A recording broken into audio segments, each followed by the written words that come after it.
اللہ اللہ اللہ اللہ انشاءاللہ۔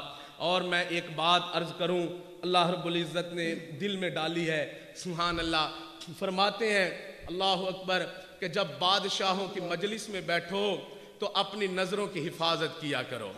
بادشاہوں کی مجالس میں بیٹھو، نظروں کی حفاظت کیا کرو۔ کیوں؟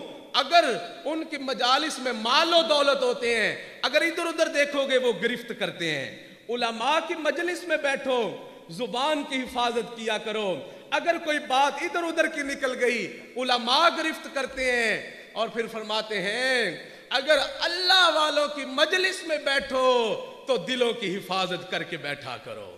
جی ہاں، دلوں کی حفاظت کر کے بیٹھا کرو۔ جی ہاں، یہ حضرات کی نظریں، ان حضرات کی نظریں دلوں پہ ہوتی ہیں، دلوں پہ ہوتی ہیں۔ اتقوا فراست المؤمن فإنه ينظر بنور اللہ، مومن کی فراست سے ڈرو، اللہ کے نور سے دیکھتا ہے، اللہ کے نور سے دیکھتا ہے۔